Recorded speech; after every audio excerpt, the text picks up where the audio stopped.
يضلل فلا هادي له وأشهد أن لا إله إلا الله وحده لا شريك له وأشهد أن محمدا عبده ورسوله. أما بعد فإن خير الكلام كلام الله وخير الهدي هدي محمد صلى الله عليه وسلم وشر الأمور محدثاتها وكل محدثة بدعة وكل بدعة ضلالة وكل ضلالة في النار. Au cours du cours précédent, la dernière chose qu'on a dite, c'est qu'un Khazrajite nommé Al-Habbab ibn al-Munzir a dit, s'avançant vers le prophète sallallahu alayhi wa sallam, il lui dit, envoyé d'Allah, le lieu où nous sommes maintenant, est-ce que c'est Allah qui t'a ordonné, c'est de la révélation que c'est parce que tu as reçu la révélation que tu dois camper ici, ou c'est la stratégie de guerre?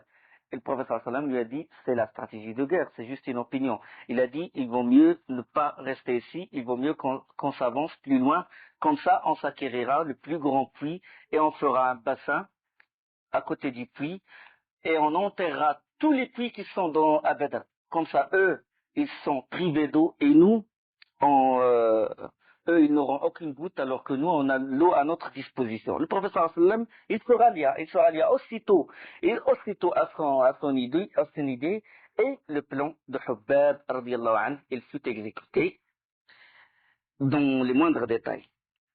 Les puits avancés furent alors comblés et la citerne ou le bassin, il fut construit et chaque homme a rempli son outre. La veille de la bataille, Allah subhanahu wa ta'ala, il a frappé les compagnons d'un sommeil, un sommeil paisible, un sommeil qui les tranquillise. Tous les compagnons, y compris les gardiens, même un compagnon du prophète sallallahu alayhi wa sallam parmi les gardiens, il a dit, moi je faisais la garde et j'avais l'épée et l'épée tomba de mes mains 7 fois, sans que je me rende compte. C'est Allah subhanahu wa ta'ala qui a voulu, qui l'a touché par ce sommeil pour qu'il soit tranquillisé et pour qu'il soit revivifié. C'est un sommeil particulier qui atteint les mujahidines. Les vrais mujahidines. Ils ont cette karamat, ce prodige-là. Et en même temps, Allah subhanahu wa ta'ala, il a fait pleuvoir. Il a fait pleuvoir, et cette pluie, qu'est-ce qu'il a fait? Il a consolidé la terre du côté du camp du prophète sallallahu alayhi wa sallam. Parce que la terre du côté du prophète sallallahu alayhi wa sallam, elle est sableuse. Vous savez, au bord de la mer, quand il y a les marées, au bord de la mer, il y a le sable mouillé et solide. Et les pieds, ils tiennent fermement au-dessus. Par contre, du côté de Quraysh, la terre est argileuse. Donc, quand la pluie est tombée, la terre est devenue glissante et en même temps, les pieds des koufars, les pieds des chameaux, ils s'enfonçaient dans cette terre.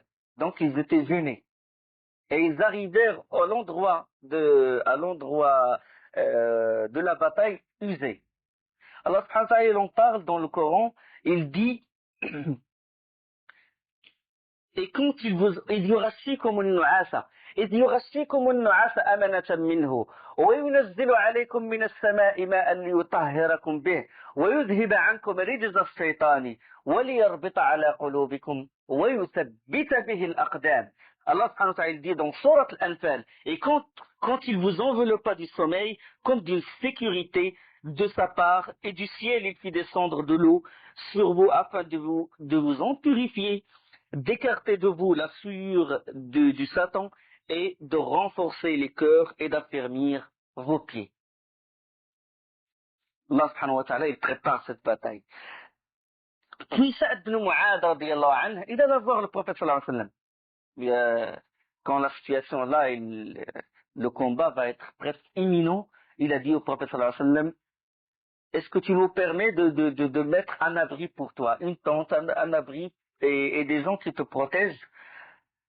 Tu sais, envoyé d'Allah, que les gens, ils n'étaient pas prêts au combat, et même quand tu as quitté Médine, les gens, ils avaient dans leur tête que tu vas intercepter une caravane.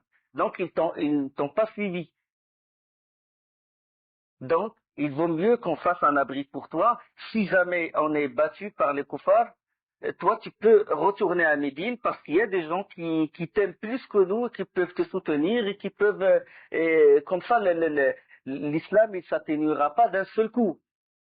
Le prophète sallallahu alayhi wa sallam, il accepta la proposition de Saad ibn Mu'ad, radiyallahu anhu, et alors l'abri fut confectionné, et, et après, le prophète sallallahu alayhi wa sallam, qu'est-ce qu'il a fait? Il distribua les étendards sur les compagnons, l'étendard de guerre. Il a donné un étendard à Ali ibn Abi Talib, radiyallahu anhu, et il a donné l'autre étendard à Mus'ab ibn Umair, radiyallahu anhu.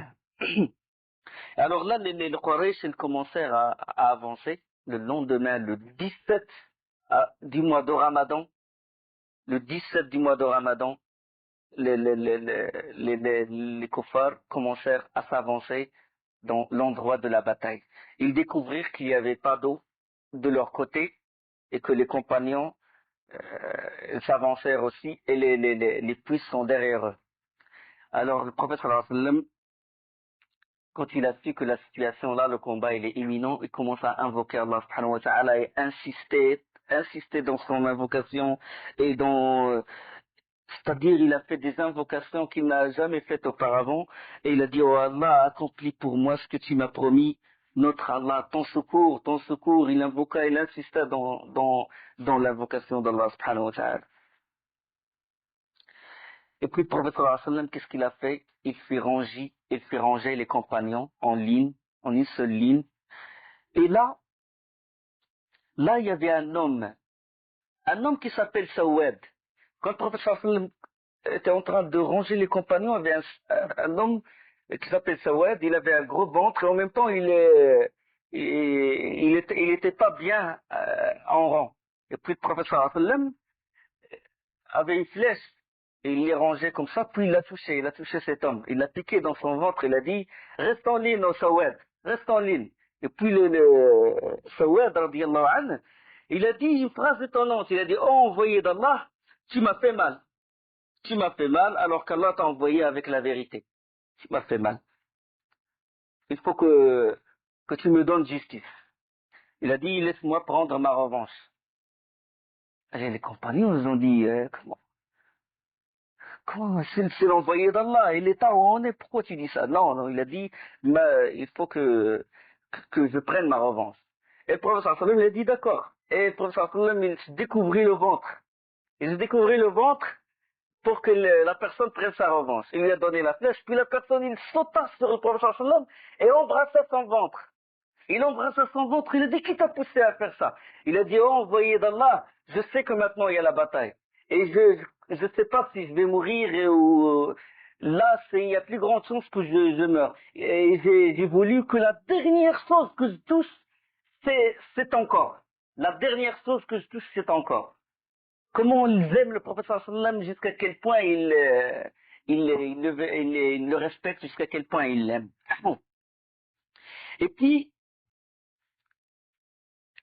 quand tout le monde s'est préparé à l'attaque, et que les deux clans se sont rapprochés, là, il y avait le bassin, derrière les compagnons.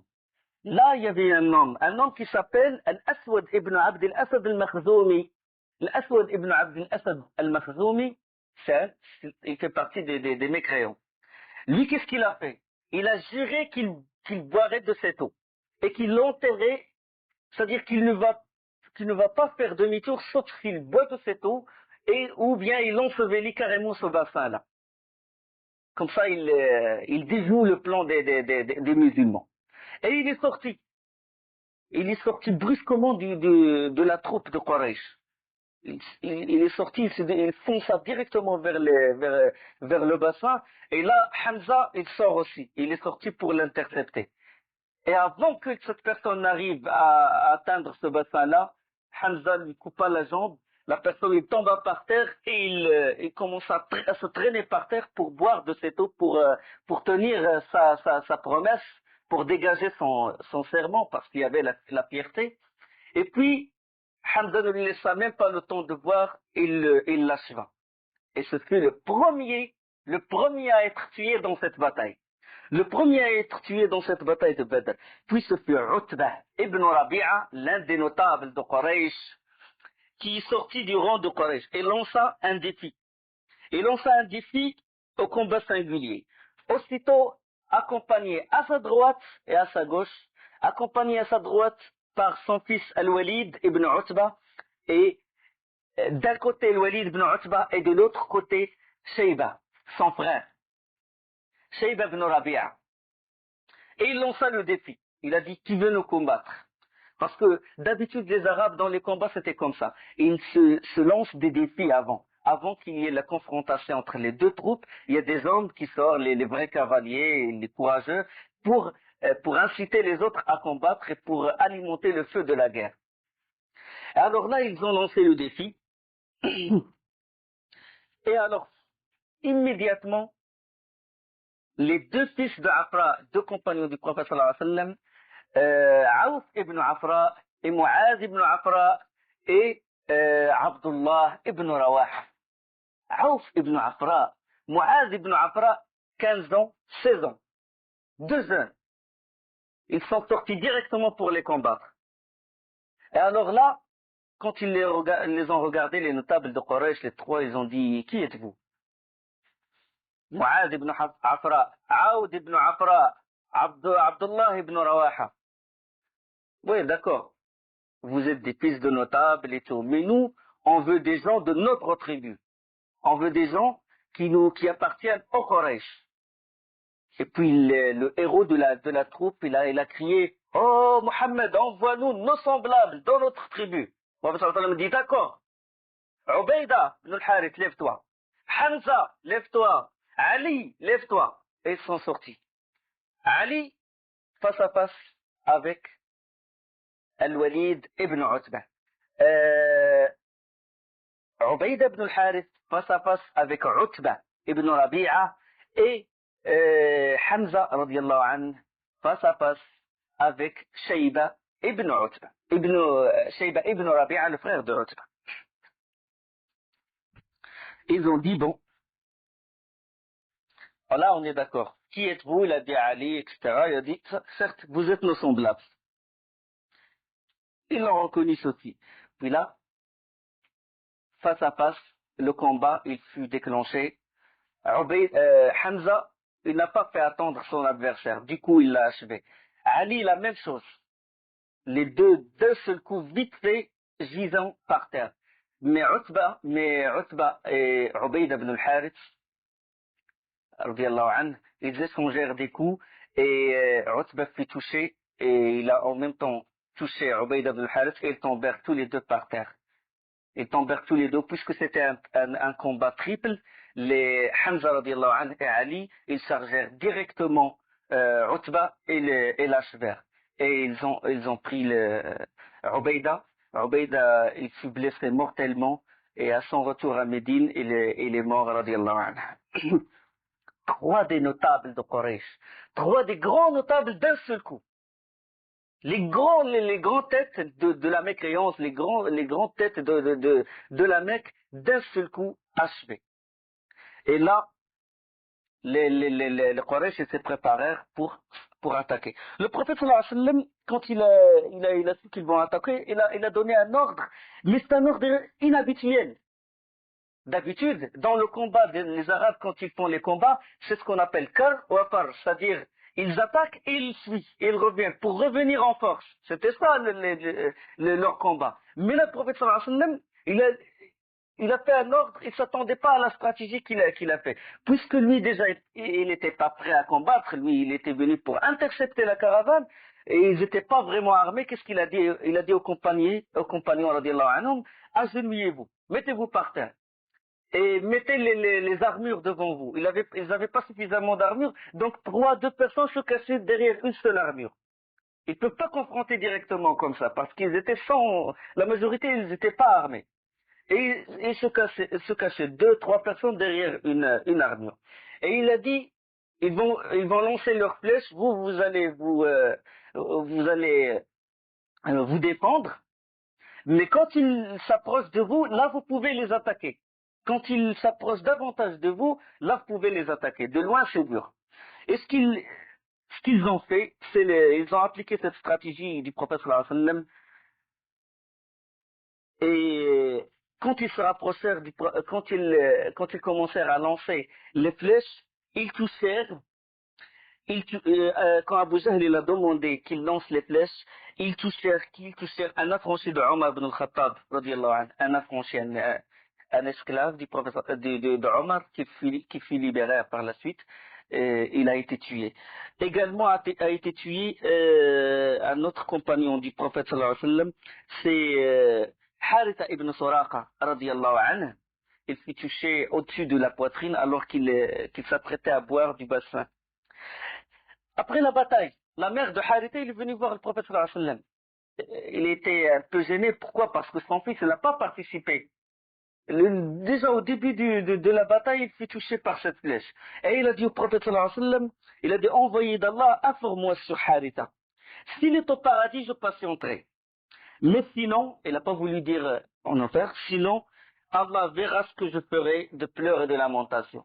Bon, à l'époque, il n'y avait pas encore l'interdiction des lamentations, ce n'est qu'après que, comme évoqué dans le hadith du prophète sallallahu alayhi wa sallam, il ne fait pas partie de nous celui qui se griffe le visage, qui se frappe le visage, qui déchire ses vêtements et qui se lamente à la manière de Jahiliya, du paganisme anti-islamique. Ça, donc, les lamentations, c'est interdit par la religion, par l'islam. Parce que c'est un refus de qada Allah, du destin d'Allah, de la décision d'Allah, subhanahu wa ta'ala. Et puis, le prophète sallallahu alayhi wa sallam, il l'a pesa par des mots. Il était hésitante, la pauvre. Puis le prophète sallallahu alayhi wa sallam, il a dit, as-tu perdu raison? Ce n'est pas un seul paradis qu'il a atteint. Ton fils, il a atteint le Firdaus al-A'la, le plus grand paradis. Et la femme, elle a été illuminée, elle se réjouit par ce que lui a dit le prophète sallallahu alayhi wa sallam. Les Quraysh alors s'approchèrent davantage. Ils s'approchèrent davantage, et alors là, le prophète sallallahu alayhi wa sallam se mit à exhorter les compagnons. Disons, il a dit, par celui qui détient entre ses mains l'âme de Mohammed, personne ne sera tué ce jour. Combattant dans le ferme espoir d'être récompensé, faisons face et ne fouillons pas sans qu'Allah le fasse entrer directement au paradis. Il exhorta, il les incita à combattre. Omer ibn al-Hammam, radiyallahu anhu. Omer ibn al-Hammam, il avait des dattes dans les mains qui est en train de les manger. Et puis il a dit, Omer, quand il a entendu ça, quand il a entendu que le prophète sallallahu alayhi wa sallam a dit si, il a dit, qu'as-tu dit à envoyer d'Allah? Qu'est-ce que tu as dit? Il a dit, oh Omer, par Allah, personne ne sera tué ce jour-là, sans qu'Allah le fasse rentrer au paradis, dans un paradis plus large que les cieux et la terre. Omer regarda le prophète sallallahu alayhi wa sallam, il a dit, Bakhin, Bakhin, c'est une expression qu'utilisent les Arabes, merveille des merveilles. Puis le prophète sallallahu alayhi wa sallam lui dit, qu'est-ce qui t'a poussé à dire ceci? Il a dit, n'y a-t-il rien d'autre? Y a-t-il rien d'autre qui me sépare d'entrer au paradis, si ce n'est que ces hommes me tuent? Il a dit oui. Puis Omer, en train de manger, puis il a dit, c'est une longue vie d'attendre jusqu'à manger ces dates-là. Le paradis est devant moi et moi je suis en train de manger. Il a jeté les dates et il a foncé vers l'ennemi et il fut tué fi sabilillah. Radiyallahu anhu.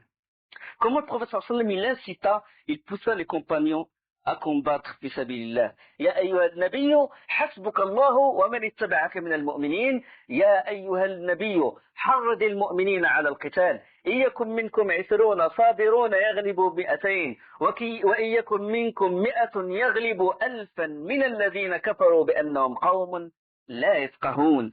Ô prophète, Allah et ceux des croyants qui te suivent te suffisent.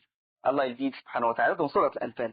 Ô prophète, Allah et ceux des croyants qui te suivent te suffisent. Ô prophète, incite les croyants au combat.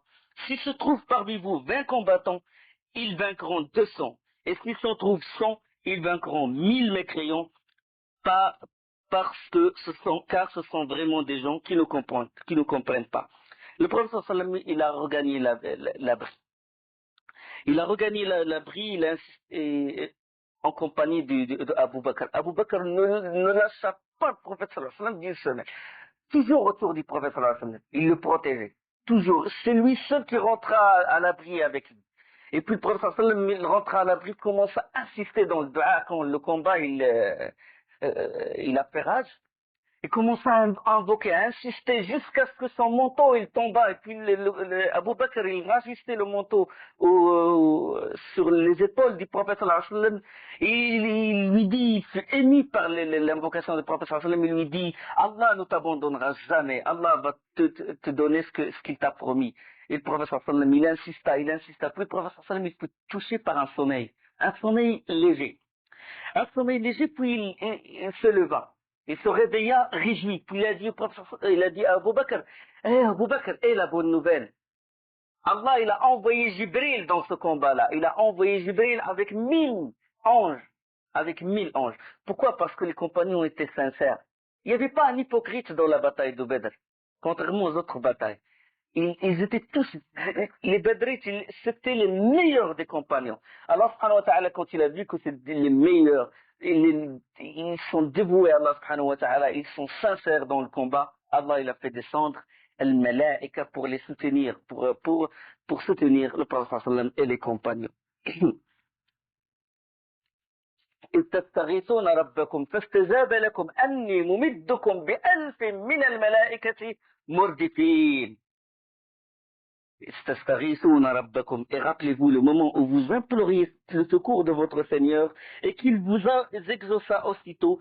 Je vais vous aider d'un millier d'anges déferlant les uns à la suite des autres.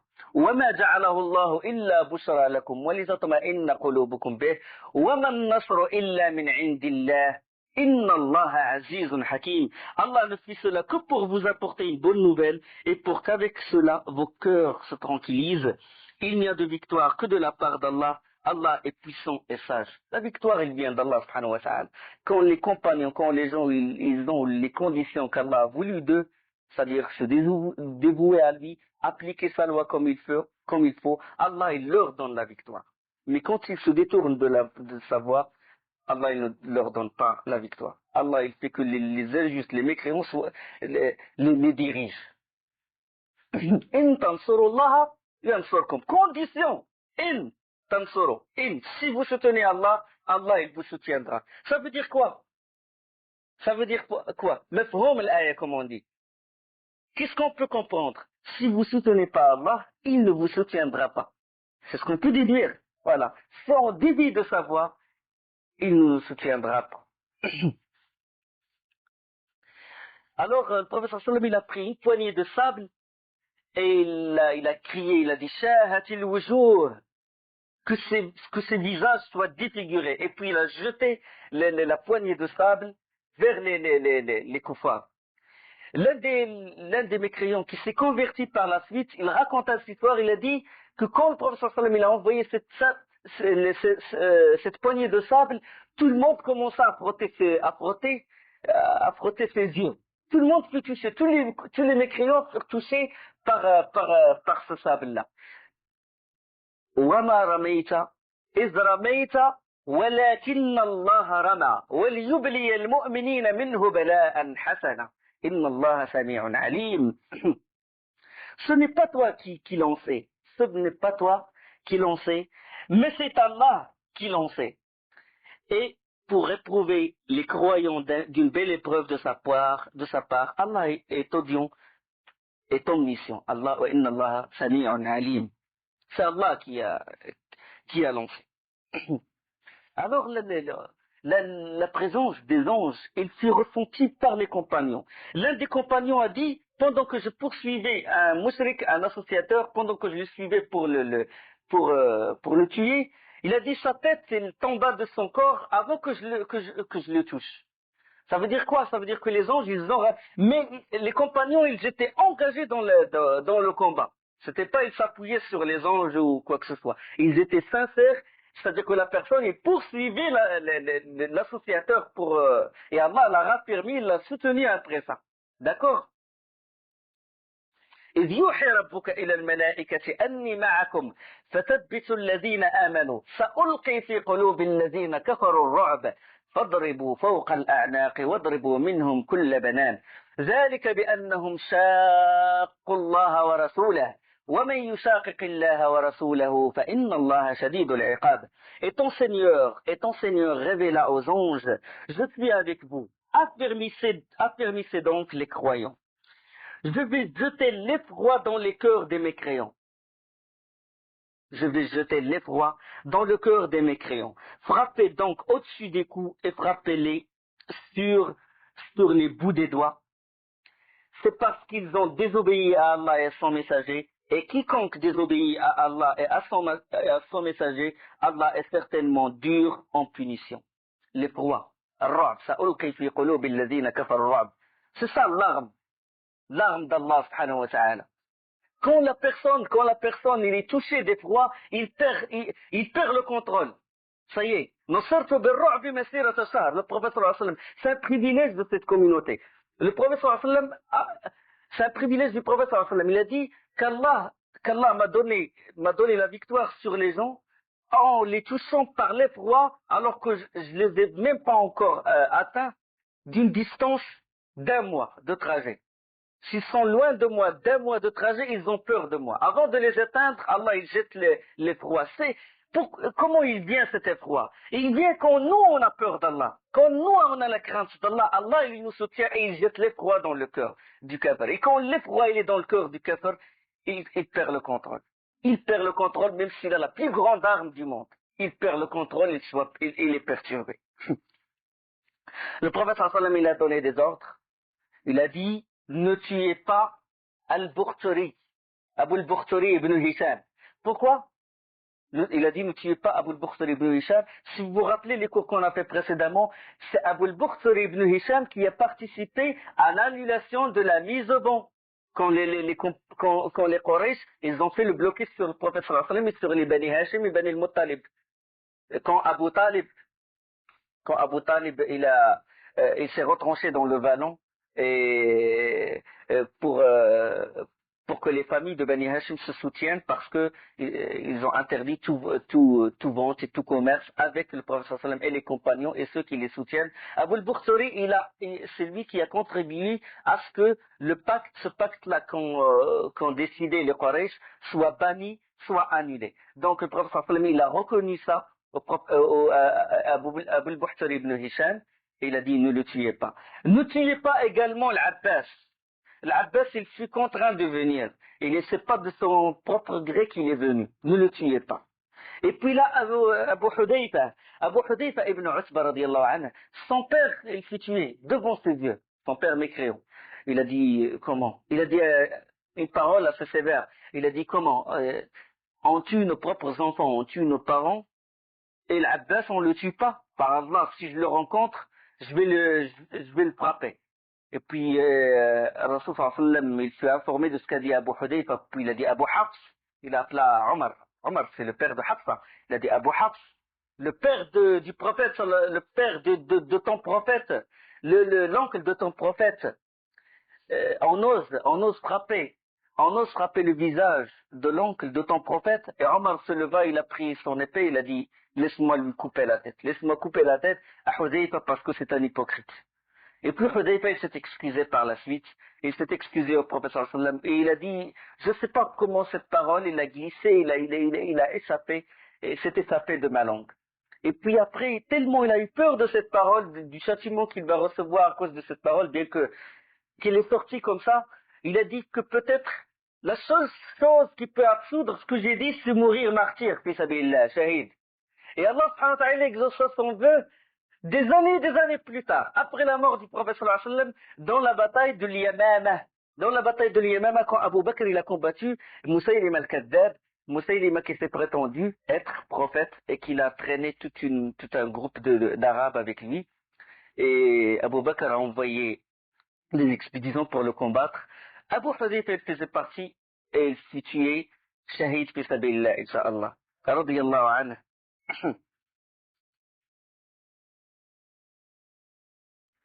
Abu al-Bukhtari ibn Hisham, le prophète sallallahu alayhi wa sallam a déconseillé, il a dit ne le tuez pas. Abu al-Bukhtari ibn Hisham, il s'est retrouvé face à face avec un auxiliaire, un ansarite de Médine, qui s'appelle Al-Mujaddir ibn Diyad Al-Mujaddir ibn Ziyad, il s'approcha d'Abu Bakhtari, il a dit, éloigne-toi. Le prophète sallallahu alayhi wa sallam nous a interdit de te tuer. Il a dit, mon compagnon, il a dit non, ton compagnon, il nous a pas interdit.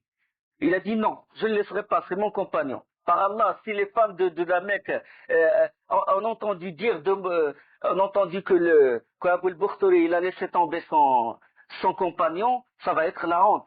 Il y avait la fierté, les Arabes, ils avaient toujours la fierté. Même mes crayons, avaient cette fierté. Alors, Ibn Diyad, Al-Mujaddir Ibn Diyad, il a dit, éloigne-toi. Puis Al-Mujaddir, il a chargé son compagnon. Puis Abu Bakhtari, il l'a poursuivi. Al-Mujaddir, il poursuivait la personne et Abu Bakhtari, il poursuivait Al-Mujaddir pour le tuer. Puis là, il a pas pu il s'est défendu comme il peut. Quand il a vu qu'Abu Bakhtari, ça y est, il est là pour le tuer, il s'est défendu, puis il l'a tué, Abu Bakhtari, puis il est allé s'excuser auprès du prophète sallallahu alayhi wa sallam. Il a dit, par Allah, si je ne l'ai pas tué, il m'aurait tué. Et Abu Bakhtari ibn Hisham fut tué. Parmi les Quraysh, il y avait un homme. Il y avait un homme qui s'appelait Ubayda. Ubayda ibn Saïd ibn al-As. Et il est surnommé Zat al-Karsh. Et ce Ubayda, c'est un mécréant, il était plein d'armure. Plein. Rien n'apparaît seuls ses yeux apparaissent, tout couvert d'armure. Les compagnons autour de lui, ils frappent les épées, ils se cassent, les flèches, ils se cassent sur l'armure qu'il a autour de son corps. Puis l'un des compagnons, il va voir le prophète sallallahu alayhi wa sallam, il a dit, il nous a fait beaucoup de mal. Il nous a blessés, qu'est-ce qu'on peut faire? Puis le prophète sallallahu alayhi wa sallam, il appela Zubair ibn al-Awwam. Zubair, il a dit, trouve-nous une solution. Débarrasse-nous de cette personne. Zubair ibn al-Awwam et Ali ibn Abi Talib, les deux compagnons, le prophète sallallahu alayhi wa sallam, il fait appel à eux quand il s'agit d'une situation qui est venue fortuitement, une situation grave, comme ils disent les Arabes. Dans une situation comme ça, il fait appel toujours à Zubair ibn al-Awwam ou à Ali radiallahu anhu. Puis Zubair, il a pris sa lance. Il a pris sa lance et il tournait autour de cette personne. Il a dit, je cherchais une ouverture, une brèche, quelque chose pour mettre ma lance. Il a trouvé que ses yeux. Et il a ajusté la lance vers ses yeux. Et la lance, il a transpercé son œil et il a sorti de son cou. Subhanallah.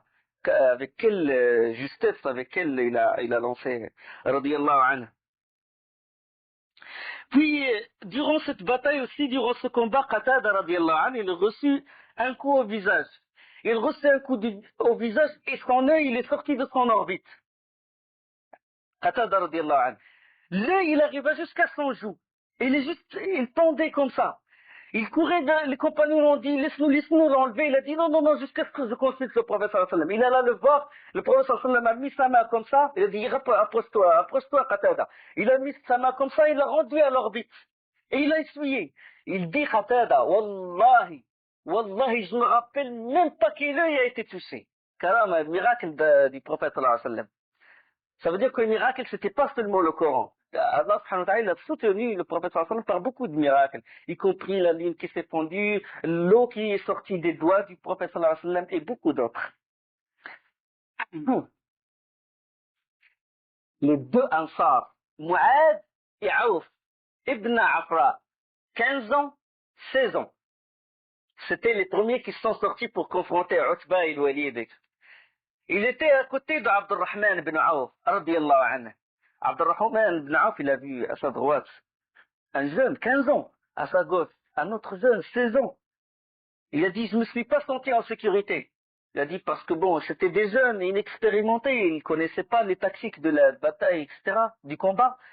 Et puis l'un d'eux s'approcha de Abdurrahman ibn Aouf, il a dit, oncle, peux-tu nous montrer Abu Jahl?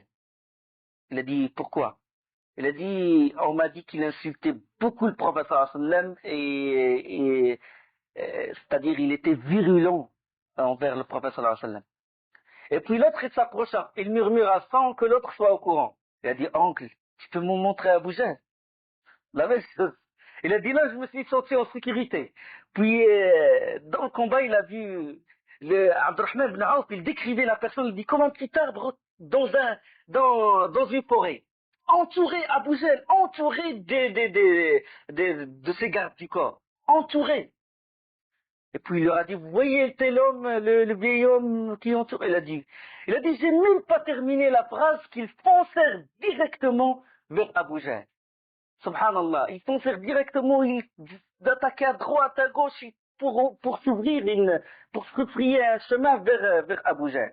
Ils tapaient, ils frappaient à droite, à gauche, ils tapaient jusqu'à parvenir à Abu Jahl. Et Abu Jahl se défendait comme il peut et ils ont touché tous les deux, ils ont blessé Abu Jahl. Abu Jahl tomba de sa monture, blessé. Et là, pour qu'ils sortent, ils peuvent pas, parce qu'ils étaient entourés.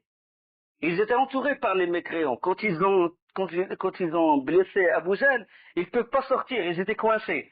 L'un d'eux a été tué par Ikrima, ibn Abi Jahl. Ikrima. L'autre, il a réussi à s'échapper, mais ils lui ont coupé le bras, à côté proche de son épaule. Et puis le bras, il est pas tombé, c'est-à-dire il est resté accroché à son corps par un lambeau de peau. Accroché comme ça, la main, et puis il combattait avec cette main. Et puis cette main, il l'encombrait. Il ballottait à son côté, et puis il l'encombrait. Et qu'est-ce qu'il a fait? Il se baissa, il mit son pied sur la main, et il se leva brusquement comme ça, jusqu'à arracher son bras. Subhanallah, même un jeune de 15 ans, 16 ans, il fait ce geste, et quel courage, quel soutien du prophète sallallahu alayhi wa sallam. Là, Abu Jahl, il tomba. Quand il tomba, là, les kuffars commençaient à prendre la pluie de leur tête. C'est lui qui incitait, c'est lui qui avait insisté à combattre le prophète sallallahu alayhi wa sallam. Et là, les musulmans, ils commençaient à s'attaquer quand les kuffars commençaient à se résigner parce que leur tête est morte et déjà les grands notables sont morts, Utba, Shayba, etc. Ils commençaient à se résigner. Les compagnons profitaient de l'occasion et ils commençaient à les attaquer. Ils ont tué 70 des notables de Quraysh. Parmi les événements étonnants, le combat n'a pas duré longtemps. Et parmi les événements étonnants qui se sont produits, c'est qu'Umayya ibn Khalaf, on sait qu'Umayya ibn Khalaf, il n'a pas voulu venir. Il n'a pas voulu venir, c'est Uqba ibn Abi Mu'ayt qui l'a poussé à venir quand il a ramené l'encensoir. Il lui a dit parfume-toi parce que tu fais partie des femmes, pour le pousser à participer. Parce que lui, il savait, le prophète sallallahu alayhi wa sallam l'a menacé. Quand Sa'd ibn Mu'adh a dit à Umayya ibn Khalaf, il lui a dit, notre prophète, il nous disait qu'on va te tuer. Tu vas être tué par les mains du musulman. Il a dit à l'intérieur de la Mecque ou à l'extérieur? Il a dit, je ne sais pas. Puis Umayya, il avait peur. Donc il n'a pas voulu quitter la Mecque. Mais là, Uqba ibn Abi Mu'ayt, il l'a poussé. Il a dit, parfume-toi, tu fais partie des femmes. Et lui, il a eu la jalousie, la fierté. Puis là, il s'est trouvé coincé dans l'arène. Il s'est trouvé coincé. Les jeunes, ils ont réussi à prendre leur monture et à fuir. Lui, il est corpulent, il ne peut pas courir. Il est resté coincé comme ça et avait son fils avec lui, et à la main. Il le prenait à la main comme ça. Puis là, les cadavres par terre, les épées par terre, les armures et tout, le butin est par terre. Abdurrahman ibn Auf, il passa à côté de Umayya ibn Khalaf. Il était en train de transporter le butin. Il y avait plusieurs côtes de mailles et il commençait à les ramasser les épées, Puis Umayya ibn Khalaf, il est resté coincé, il ne peut pas fuir, il cherchait quelqu'un pour le protéger. Il cherchait le plus proche, celui qui était un peu son confident, il était son ami à la Mecque. Et il regarda Abdurrahman ibn Auf, puis il appela. Il dit, Abd Amr. Oh, Abd Amr. Abd Amr, c'était l'ancien prénom d'Abdurrahman ibn Auf. C'est le prénom de naissance. Mais Abdurrahman ibn Auf, quand il s'est converti, et il changea le nom. Abd Amr, ça veut dire esclave d'un homme. Donc, lui, il a choisi Abdurrahman, Abdurrahman ibn Auf.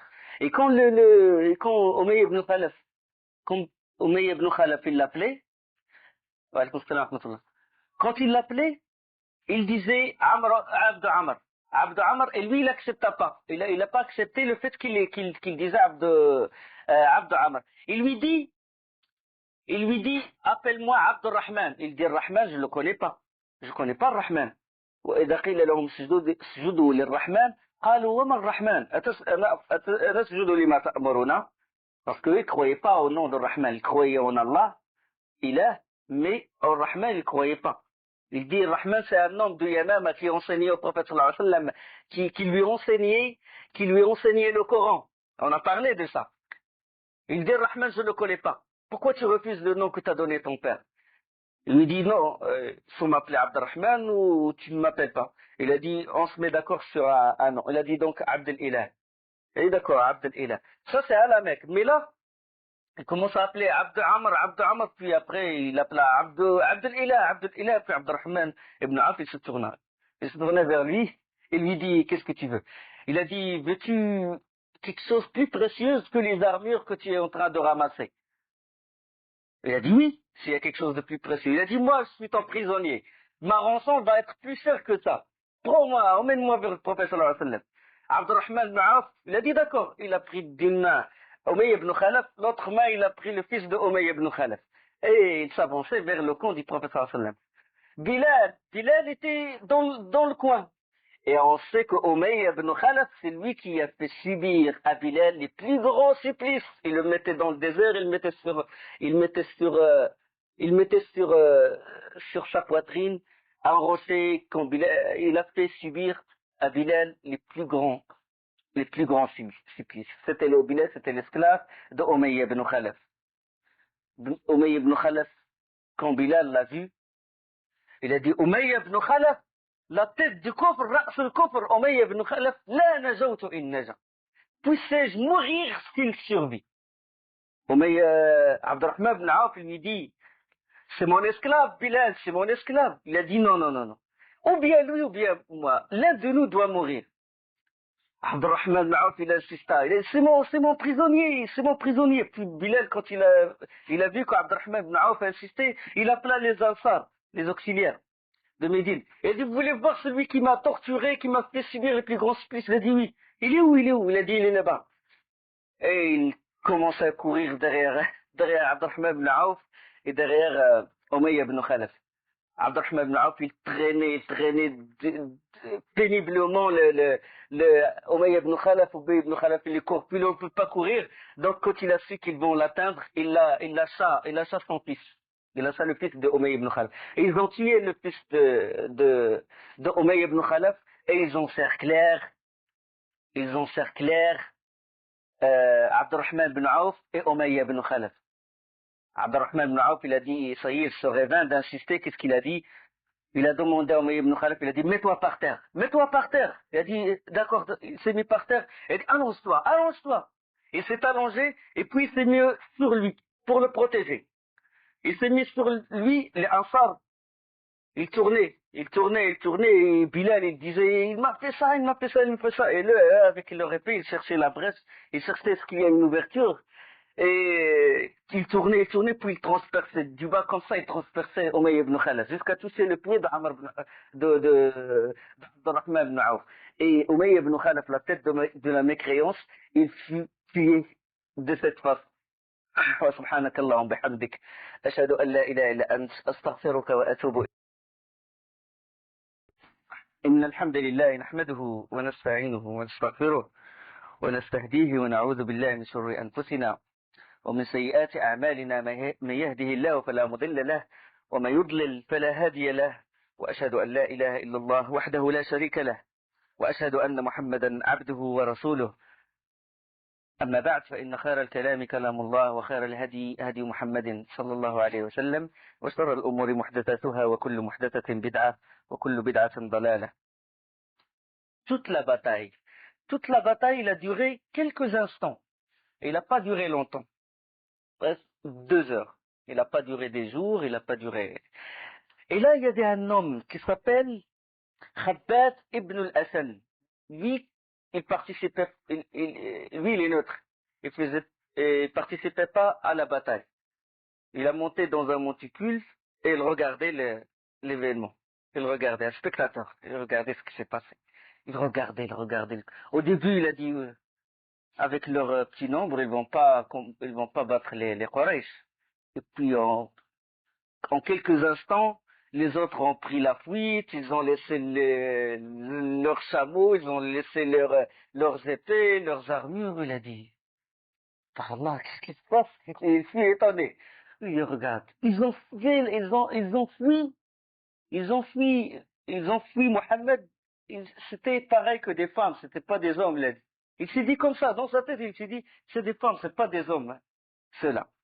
Et puis euh, plus tard, c'est-à-dire le jour de l'Hudaybiyah, l'année 6 de l'Hégire, Khabbab ibn al-Hasan, il alla voir le prophète sallallahu alayhi wa sallam. Et le prophète sallallahu alayhi wa sallam lui a dit, qu'est-ce que tu as dit le jour de Badr? Il a dit, qu'est-ce que j'ai dit? J'ai rien dit. Il a dit, ne te rappelles-tu pas? Tu t'es dit qu'ils ont fui Mohammed comme des femmes. Il a dit, Ashhadu an la ilaha illallah wa ashhadu anna Muhammadan Rasulullah. Wallah, ô envoyé d'Allah, je n'ai jamais dit ceci à une personne. J'ai dit seulement je l'ai dit à moi-même. Ça veut dire que c'est un signe de prophétie du prophète sallallahu alayhi wa sallam. Il a dit quelque chose que même lui, il n'a pas divulgué ça, il l'a dit lui-même. Parmi les prisonniers, là, ils ont pris des prisonniers, la bataille fut terminée, et parmi les prisonniers, il y avait l'Abbas, ibn Abd al-Muttalib. Et l'Abbas, il est grand et corpulent. Et le compagnon qu'il a emprisonné, il est maigre et petit. Et les compagnons s'étonnèrent, ils ont dit, comment ça se fait que toi, tu emprisonnes l'Abbas? Et puis ils ont demandé à l'Abbas, puis l'Abbas il a dit, c'est un homme, il y avait un homme derrière lui, grand, et qui me fait peur. Et puis le compagnon il est venu voir le professeur sallam, il a dit, je l'ai emprisonné, c'est moi qui l'ai emprisonné. Il a dit, non, c'est un ange qui t'a soutenu. Même les anges, ils ont soutenu le compagnon dans quand ils ont pris les prisonniers. Pour soutenir les compagnons, radiallahu anhum. Puis le prophète sallallahu alayhi wa sallam, il donna un ordre. Ça, c'est après 3 jours. Après 3 jours, il donna un ordre. C'est quel ordre? C'est de traîner les cadavres des têtes de la mécréance dans un puits perdu plein d'impuretés. Il les traîne comme ça, il les jette dans le puits, dans un puits perdu. Tous les cadavres, les 24, enfin les notables de la Mecque, les notables de Quraysh. Les compagnons ont traîné ces cadavres et les ont jetés. Umayya ibn Khalaf, ils ont voulu, quand il est mort, il a gonflé. Il a doublé de taille. Et quand ils ont voulu le traîner, son corps commence à se déficter, subhanallah. Commence à se déficter. Ils n'ont pas réussi à le jeter dans le puits perdu de Badr. Et ils ont jeté sur lui la pierre et l'ont couvert de pierre, comme ça, sur la terre. Il a même pas été enterré. La'natullahi alayhi. Le professeur sallam, le troisième jour, il s'arrêta à la bordure du puits et appela. Oh, Utba ibn Rabi'a, ya Walid ibn Utba, ya Abu al-Bukhtari ibn Hisham, oh tel fils de tel, oh tel fils de tel. Il commença à les appeler, alors qu'ils seront morts. Il a dit, êtes-vous content d'avoir désobéi à Allah et à son prophète? Nous avons bien trouvé ce que nous avait promis notre Seigneur. Véritable. Nous avons bien trouvé ce que nous avait promis notre Seigneur véritable. Et vous, avez-vous trouvé ce dont votre Seigneur vous avait menacé véritable? Et Omar s'est étonné. Comment le prophète sallam, il est en train d'appeler des cadavres? Il a dit, oh, envoyé d'Allah, t'adresses-tu à des corps sans âme? Et le prophète sallam répondit, il a dit, par celui qui détient mon âme, vous n'entendez pas mieux que ce que je leur dis. Mais ils ne peuvent pas répondre. Qatada, l'un des tabi'in, il a rapporté le hadith, il a dit, Allah les a ressuscités et leur a fait entendre ces paroles pour qu'ils reçoivent blâme, humiliation, sanction, soupir sur eux-mêmes et regret. Allah subhanahu wa ta'ala qui les a fait revivre. jusqu'à ce qu'ils entendent ce qu'a dit le prophète sallallahu alayhi wa sallam, la menace du prophète sallallahu alayhi wa sallam. Il a dit, êtes-vous content? Êtes-vous content d'avoir désobéi à Allah et à son prophète? C'est Allah subhanahu wa ta'ala qui les a ressuscités jusqu'à entendre le prophète sallallahu alayhi wa sallam. Parce que les morts à l'origine, ils n'entendent pas. Les morts à l'origine, ils n'entendent pas. C'était un cas particulier. À l'origine, le mort, il n'entend pas l'appel du vivant. D'accord? Sauf dans des cas particuliers. Quand on enterre la personne et avant que les anges ne viennent, il entend les pas, le bruit que font ceux qui se détournent de lui après l'avoir enterré. Donc ça, c'est un cas particulier. Et ce cas-là, c'est un cas particulier. D'accord? Sinon, à l'origine, ils n'entendent pas. D'accord? C'est pour ça que Omar ibn Khattab, il a dit, comment tu t'adresses à des corps sans âme? Parce que les compagnons qui sont des savants, surtout Omar ibn Khattab, ils savaient que la règle, c'est que le mort, il n'entend pas. Mais le prophète sallallahu alayhi wa sallam, il a corrigé ceci, il a dit, maintenant, parce que dans une autre version, il a dit, ils sont en train de m'écouter maintenant. Donc c'était un intervalle de temps bien précis. En dehors de cet intervalle de temps, le mort n'entend pas. Je dis ça et j'insiste. Aïcha radiyallahu anha, quand on lui a rapporté ce hadith, il a dit, les morts ils n'entendent pas, et il a sorti comme preuve, tu ne peux faire entendre aux morts. وَمَا أَنْتَ بِمُسْمِعِ الْمَوْتَى وَمَا أَنْتَ بِمُسْمِعِ مَنْ فِي الْقُبُورِ. Il y a le verset dans Surat Fatir et dans Surat Ar-Rum. Il y a des versets sur ça, que les morts n'entendent pas. J'insiste là-dessus, pourquoi? Pour barrer la voie des calomniateurs et ceux qui propagent les ambiguïtés, parce qu'ils sortent cette preuve de Mawta Khalid Badr, les morts du puits de Badr, ils disent voilà, c'est une preuve que les morts, ils entendent le vivant. D'accord? Et ils débattent là-dessus. Pourquoi? Parce qu'il veut te pousser après, il veut te pousser vers où? Il veut te pousser vers Shirk. Il va te dire, bon, tu peux appeler Cheikh El-Foulani, tu peux appeler le Wali dans sa tombe, tu t'essuies contre sa tombe et tu l'appelles, puisque les morts du puits de Badr, ils entendent les vivants. Mais ça, c'est un cas particulier. D'accord? ذلكم الله ربكم له الملك والذين تدعون من دونه ما يملكون من قطمير إن تدعوهم لا يسمعوا دعاءكم ولو سمعوا ما استجابوا لكم ويوم القيامة يكفرون بشرككم ولا ينبئك مثل خبير. C'est Allah votre Seigneur, à lui appartient la royauté. Ceux que vous invoquez en dehors de lui ne possèdent même pas une pellicule de noyau de date. Si vous les invoquez, ils n'entendent même pas votre appel. L'entendraient-ils qu'ils ne pourraient l'exaucer? Au jour de la résurrection, ils renieront d'avoir été vos associés. Nul t'en avertira comme celui qui est le plus savant. C'est clair et net.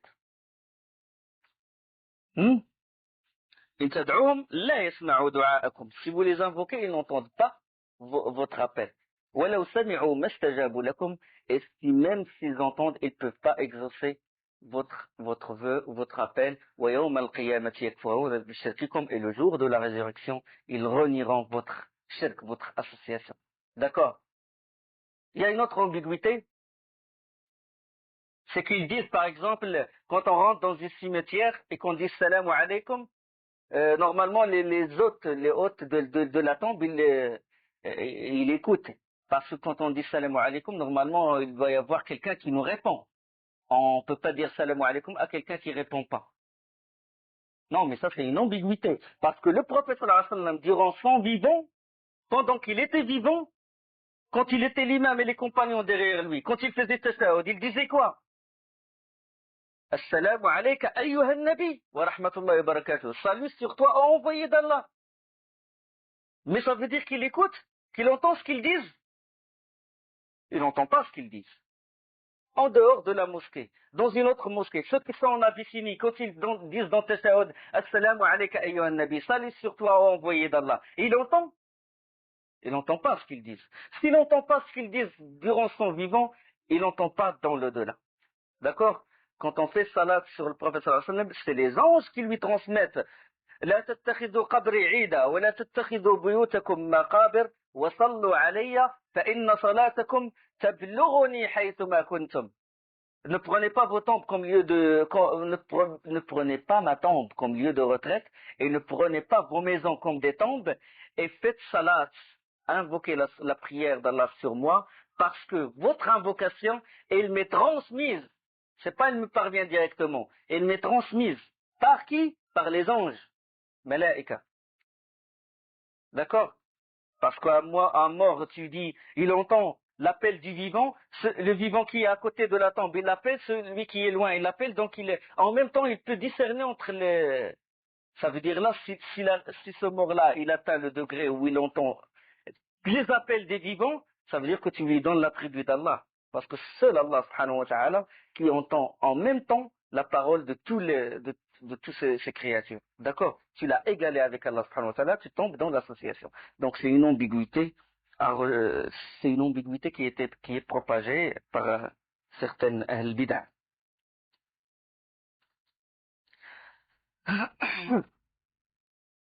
Les têtes du kufr, les têtes de la mécréance, d'un seul coup, jetées dans un puits. Subhanallah. Ce jour-là, c'est pour ça que Badr, il a une grande importance. Yawm al-Furqan, Yawm al-Taqa al-Jam'an, le jour du discernement entre le faux et le vrai. D'un coup, 70 des notables tués, d'un seul coup.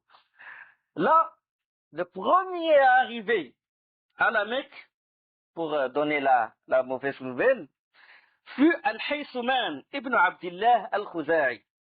Al-Haythouman, quand il arriva à la Mecque, ils lui ont dit qu'as-tu à nous apprendre?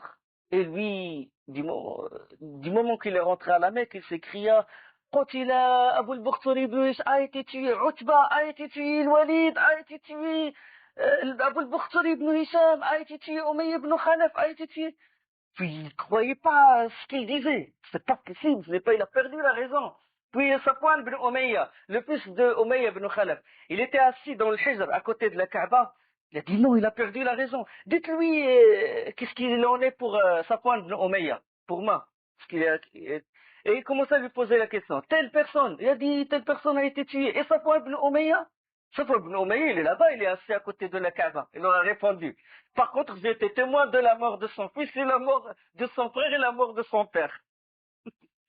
Puis après, les gens commençaient à rentrer à la Mecque et l'information commença à se propager. Il y avait une vive agitation à la Mecque. Tout le monde fut ébranlé par cette défaite. Toute la cité. Abu Sufyan, c'est lui maintenant qui détient le pouvoir, qui détient le commandement. Abu Jahl, terminé. Umayya ibn Khalaf, terminé. Utba ibn Abi Rabi'a, terminé. C'est lui qui détient le pouvoir sur la cité. Abu Sufyan, il a perdu, il a un de ses fils a été tué. Il a dit personne ne pleure. Personne ne se lamente. Comme ça, les compagnons du prophète vont se réjouir si le bruit court, qu'on manifeste notre chagrin. Personne ne pleure. Et personne ne rachète ses prisonniers. Décision sévère. Vous savez, quand la personne ne pleure pas, il décharge pas ce qu'il y a dans son cœur, il risque d'exploser, il risque de la haine, il alimente son cœur. C'est dur pour la personne de ne pas pleurer, c'est dur. Et puis, il a fait cette décision. Et alors là, Abu Lahab, quand il a appris la défaite, Abu Lahab, le plus grand ennemi, l'un des plus grands ennemis de l'islam et le plus grand ennemi du prophète sallallahu alayhi wa sallam, quand il a été courant que la troupe, que les Quraysh ont été mis en déroute, il alla voir directement al-Fadl, son frère l'Abbas. L'Abbas, il a participé au combat. Il fut emprisonné. Il alla voir la femme de son frère, al-Fadl. Il a couru chez elle, et puis al-Fadl, elle était avec quelqu'un. Il y avait quelqu'un qui racontait ce qui s'est passé. Il racontait ce qui s'est passé à Badr, puis il lui a dit, oui, il s'est assis à côté de al-Fadl, et il commence à entendre ce que disait la personne qui fait le récit de la bataille à al-Fadl. Elle dit, nous avons rencontré l'ennemi, nous lui avons tourné le dos, il nous a mis en déroute, il a fait des prisonniers, etc. Il a dit, pourtant je ne puis jeter le blâme sur aucun de nous, car nous n'avons pas en face de nous nos seuls adversaires, mais également des hommes habillés en blanc. Des hommes habillés en blanc montaient sur sur des chevaux et qui galopaient entre le ciel et la terre. Là, il y avait Rafi'. Rafi', c'était un affranchi. C'était avant un esclave de l'Abbas, et puis l'Abbas l'a libéré, puis il est resté chez al-Fadl, et c'est l'Abbas. Lui, qu'est-ce qu'il a, Abu Rafi', lui, il s'est converti, il a embrassé l'islam, mais il divulguait pas sa croyance. C'est-à-dire, il cachait. Parce qu'il n'avait pas la force de divulguer. Là, quand il a entendu, il n'a pas pu cacher sa joie. Il entend les récits, les musulmans, ils ont battu les koufars, etc. Et quand il a entendu dire il y avait des gens habillés en blanc, etc., qui descendent du ciel, il s'écria, triomphant, il s'écria, c'est des anges! Tilka al-malaika. Et lui, il était en train, Abu Lahab était derrière lui, lui, il était en train de fabriquer des flèches, et il entend.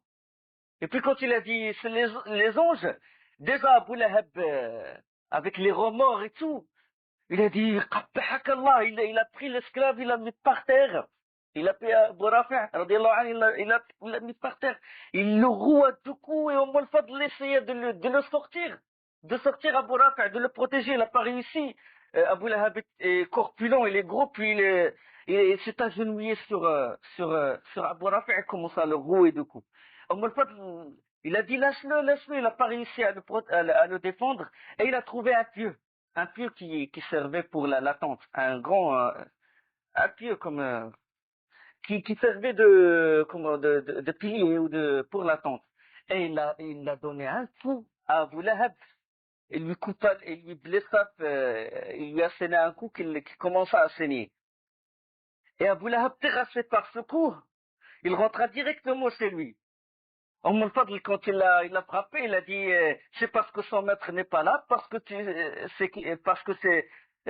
est faible et que tu as profité de l'occasion que tu frappais notre affranchi.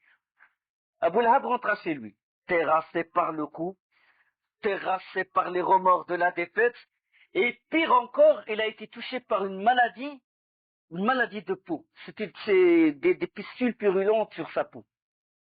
Et sa santé commença à s'aggraver, jusqu'à ce qu'il est mort. Il est mort dans un état lamentable, en plus atteint d'une maladie contagieuse. Tous ses proches, tout le monde s'éloignait de lui. 3 jours, il est resté chez lui. Jusqu'à ce que les gens commencèrent à reprocher à ses enfants. Ils ont dit, il faut enterrer votre père. Et ils ont dit non, on a peur d'être contaminé. Ils ont dit non, mais quand même, il faut l'enterrer. Et de loin, ils prenaient des seaux et ils jetaient l'eau sur lui. Et ils ont pris de la pierre, ils l'ont couvert, ils l'ont même pas enterré, subhanallah.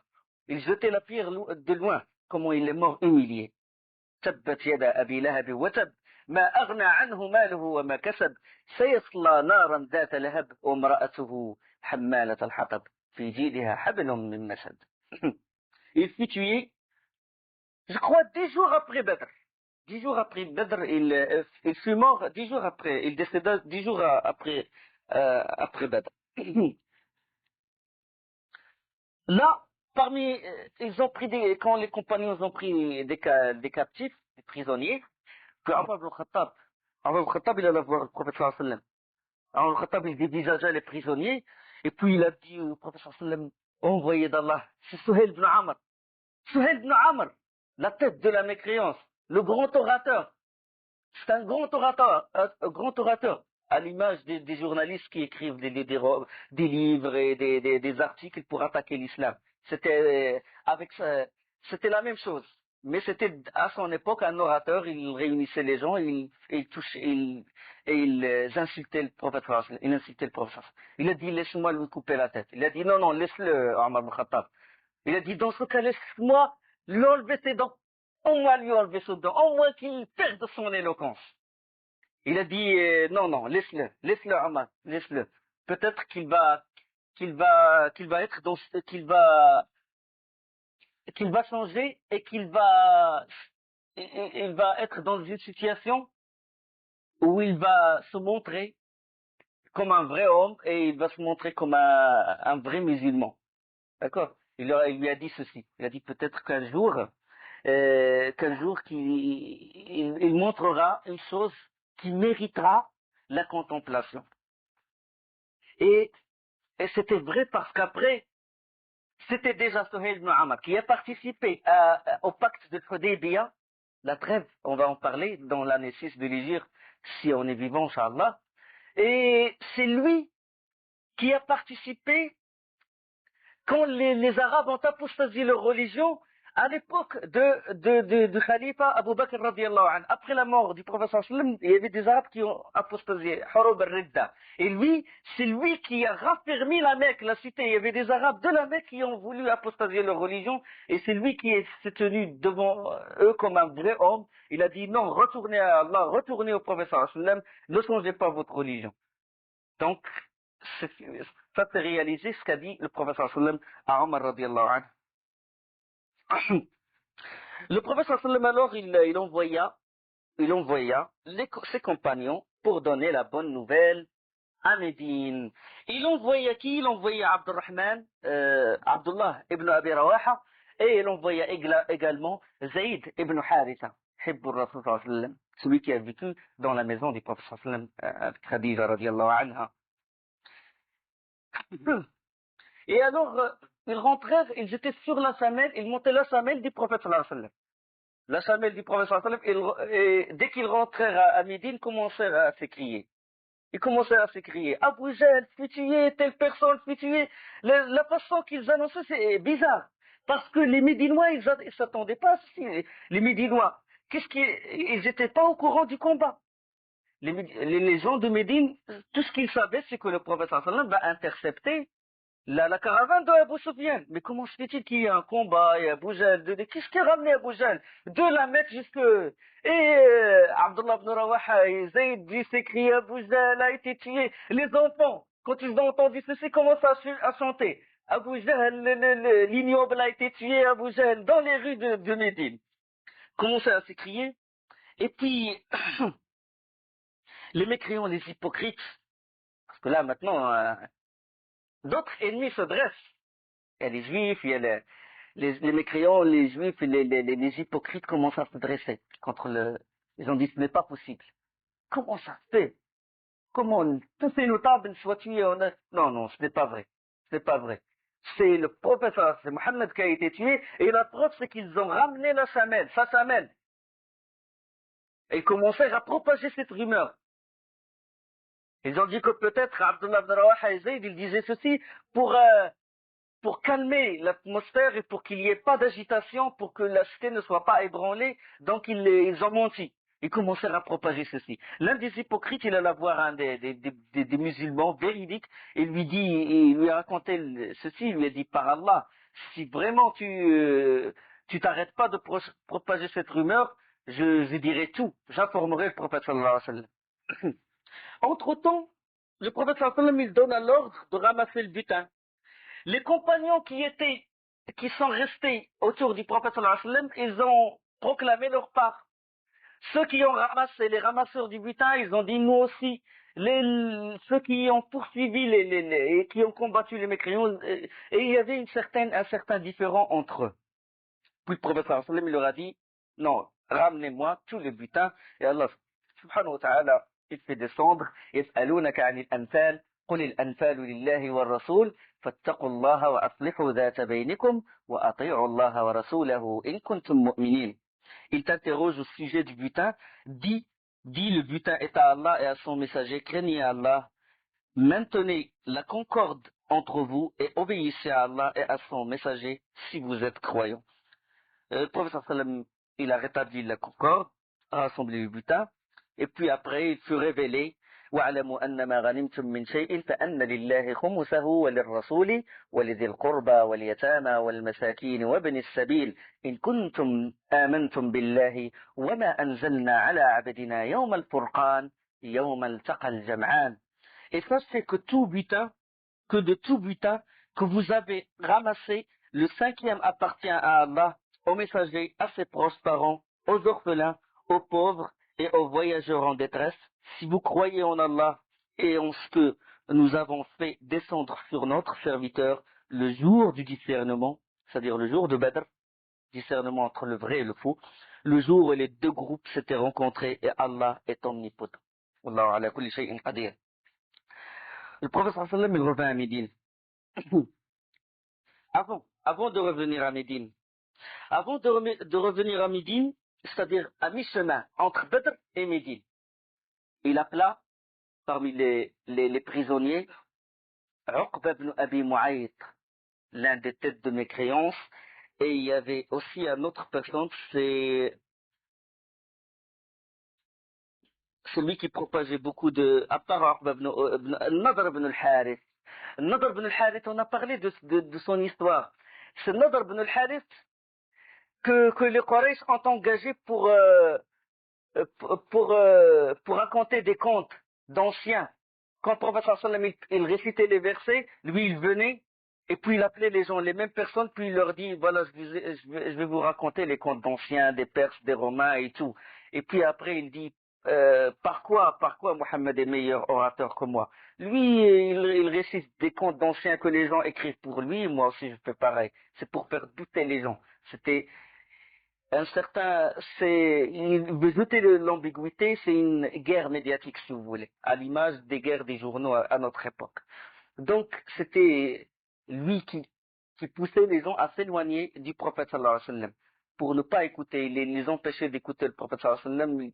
Et c'est lui que Ibn Abbas il rapporte qu'à cette reprise dans le Coran, à chaque fois que Allah il dit إذا تتلى عليه آياتنا قال أساطير الأولين, si on leur récite nos versets, si on lui récite nos versets, il dit des contes d'anciens. Et ça, c'est répété 7 fois dans le Coran, et chaque fois que c'est révélé dans le Coran, c'est une réponse à Nadr ibn al-Harith. Bien sûr, le texte est général, il est général, mais la cause, c'était Nadr ibn al-Harith. Il a dit, celui-là, regardez ce qu'il a fait, ce qu'il a fait, ce qu'il a fait. Et puis, Asim ibn Thabit, radiallahu anhu, il se leva et le décapita devant le prophète sallallahu alayhi wa sallam. Une autre personne, c'est Uqba ibn Abi Mu'ayt. Uqba ibn Abi Mu'ayt, le prophète sallallahu alayhi wa sallam leur a dit, cette personne, regarde ce qu'il a fait, il a mis des tripes de samel sur ma tête alors que je me prosternais, il a mis son pied sur mon cou, il a écrasé mon visage par terre, cette personne, ce qu'il a fait, ce qu'il a fait, ce qu'il a fait. Lève-toi, Ali. Ali se leva et on coupa la tête à Uqba ibn Abi Mu'ayt. À deux prisonniers épargnés. Puis il y avait 70 qu'il ramena à Médine.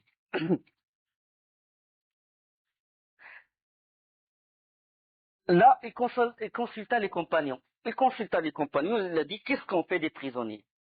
Qu'est-ce qu'on fait des prisonniers? Est-ce qu'on les tue, on les rançonne? Abu Bakr a dit, il faut qu'on soit indulgent. C'est nos proches. Il faut qu'on soit indulgent avec eux et on accepte la rançon. Comme ça, on va se renforcer dans le djihad. Il y aura des combats après, comme ça, avec l'argent, on peut se renforcer, on peut acheter des épées, on peut des montures, etc. Omar ibn Khattab lui dit non, non. Moi, je vois que chacun de nous ramène un proche de lui et le tue son prisonnier. Chacun, le plus proche. Ali, il ramène Aqil. Hamza, il ramène telle personne. Moi, je ramène mon proche, celui-là, le plus proche parent de moi, et je le tue. Chacun de nous tue son plus proche. Comme ça, les Quraysh auront une leçon que vraiment on n'a pas de miséricorde envers eux. Que tout ce qui se détourne de la loi d'Allah, tous ceux qui se détournent de la voie de l'islam, il n'y a pas de pitié entre eux. أشداء على الكفار رحماء بينهم يا أيها الذين يا أيها الذين آمنوا من يرتد منكم عن دينه فسوف يأتي الله بقوم يحبهم ويحبونه أعزة على المؤمنين أذلة على المؤمنين أعزة على الكافرين. Fier contre les mécréants, mais humble envers les croyants. Ashidda al-kuffar, fier contre les kuffars, et rahama, miséricordieux entre eux. Il y avait rahma entre eux. Donc, c'était ce qu'a proposé Omar, radiallahu anhu. Le prophète sallallahu alayhi wa sallam, il a choisi la vie de Abu Bakr et d'autres compagnons qu'on accepte la rançon. Il envoya à Quraysh de venir racheter leurs prisonniers. Et Allah subhanahu wa ta'ala, il révéla le verset qui confirme l'avis de Omar. Et il reprocha au prophète sallallahu alayhi wa sallam de ne pas tuer les prisonniers. Parce que c'est la première bataille.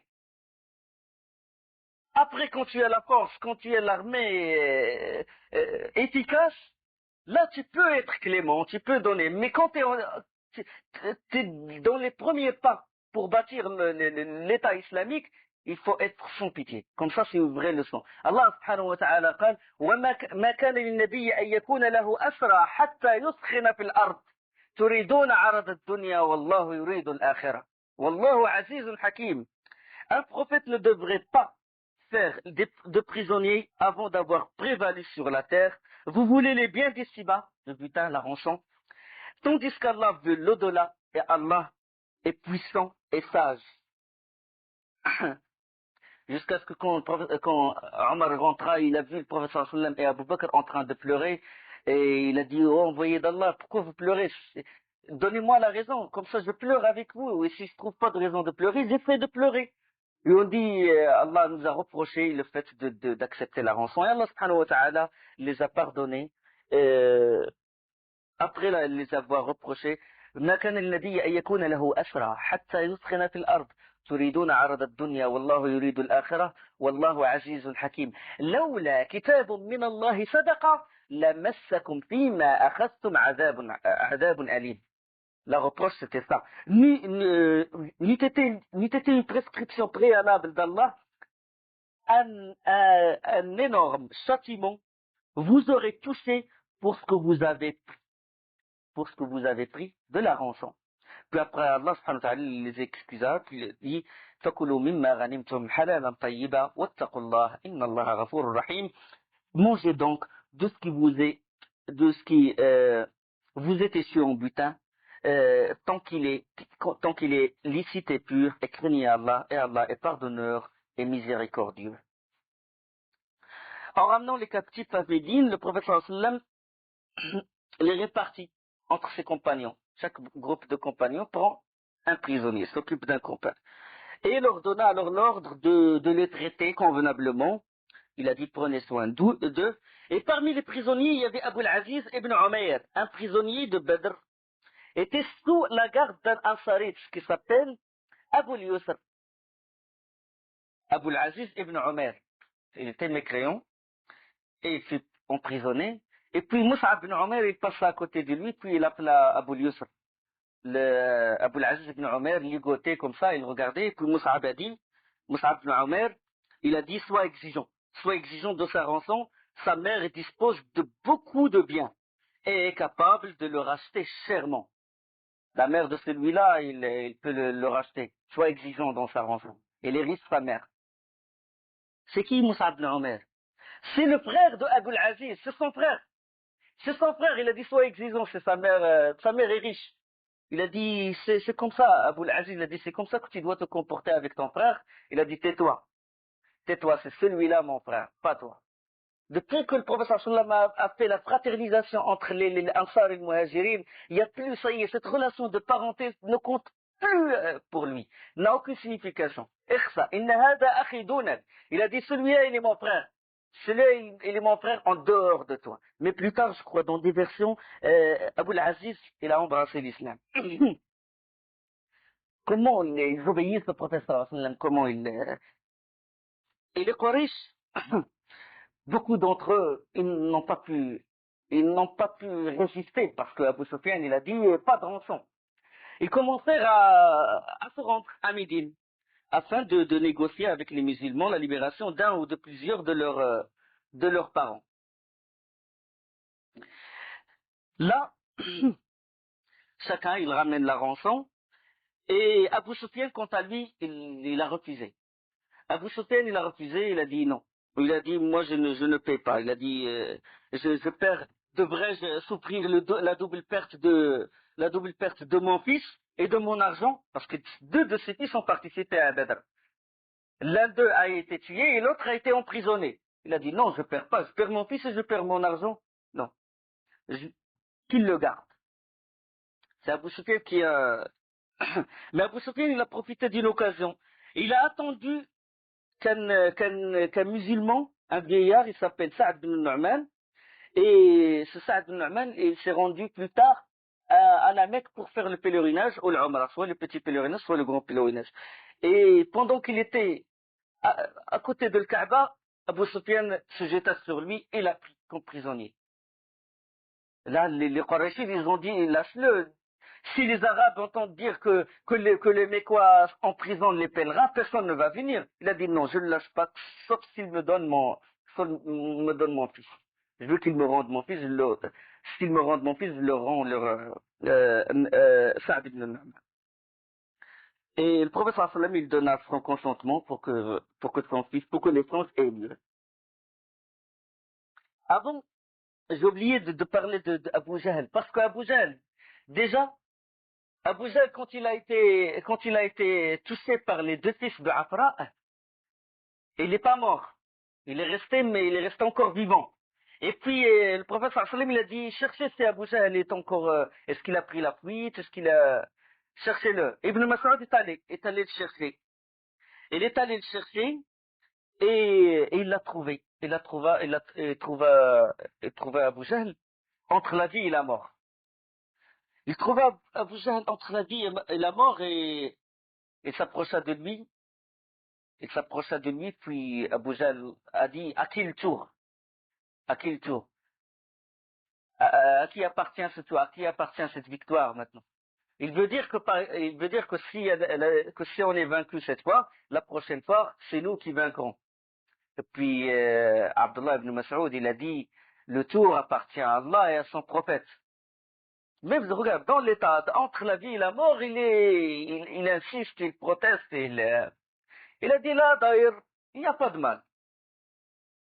Il n'y a pas de plus grand honneur qu'un homme soit tué par sa propre tribu. Il parle de lui. Il dit, j'ai pas été tué par mes ennemis, j'ai été tué par mes proches parents. Regarde, la fierté entre la vie et la mort, il dit ça.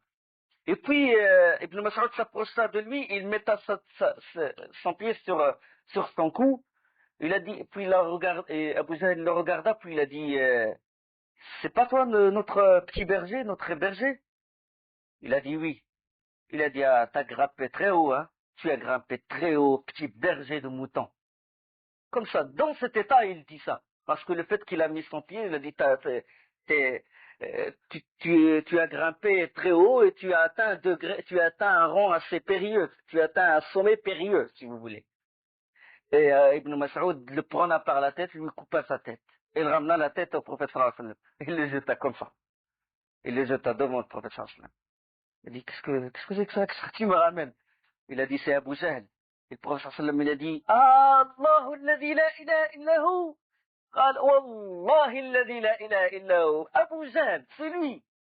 Et le prophète sallallahu alayhi wa sallam s'est réjoui, puis il s'approcha de lui, il a dit, هذا فرعون وهذه الأمة. Celui-là, c'est le pharaon de cette communauté. Pharaon.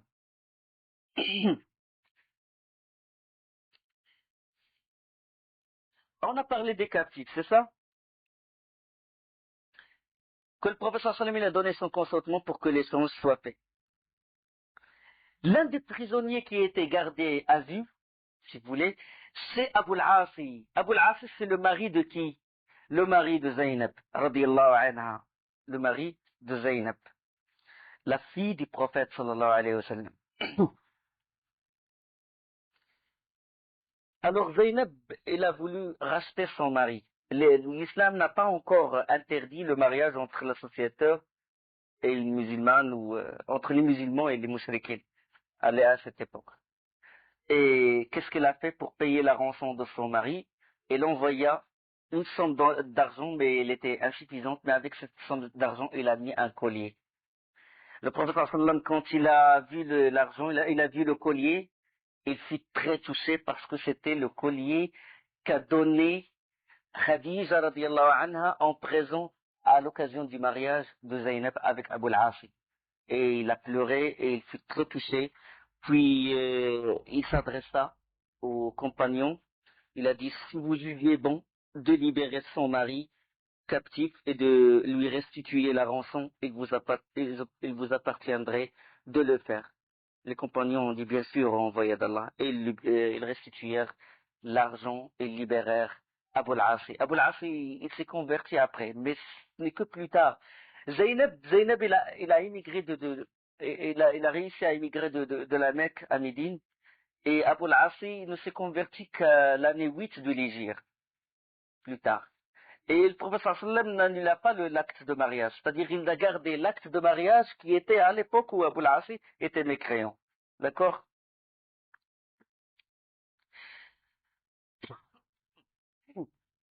Il a embrassé l'islam et il a dit pour qu'il, il a de son propre, il a dit j'ai pas voulu prononcer la shahada quand j'étais prisonnier, comme ça ils vont dire de moi que je suis rentré en islam par peur de l'épée.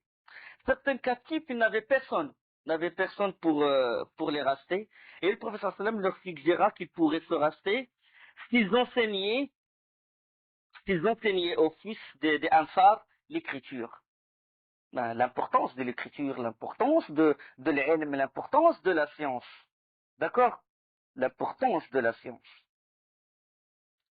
Parmi ceux qui n'ont trouvé personne pour les racheter, Saïfi ibn Abi Rifa'a, il a dit au professeur sallam qu'il a laissé l'argent à la Mecque et s'est engagé qu'une fois retourné chez lui, il donnerait la rançon, il paierait la rançon au prophète sallallahu alayhi wa sallam. Mais il aura une histoire, on va en parler plus tard.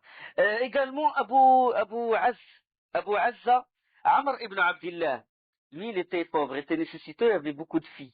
Il avait beaucoup de filles, et puis le prophète sallallahu alayhi wa sallam le libéra sans condition. Il le libéra, et puis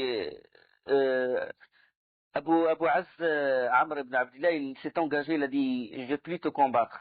Si tu me libères, je ne vais plus te combattre. Mais plus tard, il a combattu le prophète sallallahu alayhi wa sallam et il s'est fait prisonnier et a dit au prophète sallallahu alayhi wa sallam, la prochaine fois, je ne referai plus la même chose. Il a dit, La yuldaru al-mu'minu fil juhri marratayn. Le croyant ne se fait pas piquer dans le trou 2 fois. Et il le condamna, il l'exécuta. Ça, c'est les grands événements de la bataille de Badr. Les anges, on sait qu'ils ont participé à cette bataille et ils ont raffermi les compagnons. Al-Bukhari, rahimahullah, il rapporte que Jibril alayhi salam, il vint dire au prophète sallallahu alayhi wa sallam, hadith Rifa'a ibn Rafi' az-Zurqi, radiyallahu anhu. Jibril il a dit, comment appréciez-vous les combattants de Badr parmi vous? Quel rang ont les combattants de Badr? Et le prophète sallallahu alayhi wa sallam, il a répondu, il a dit, parmi les meilleurs des musulmans. Et Jibril, il a dit, il en est ainsi de ceux qui ont participé à Badr parmi les anges. Parmi les meilleurs des anges, les meilleurs anges ont participé à Badr.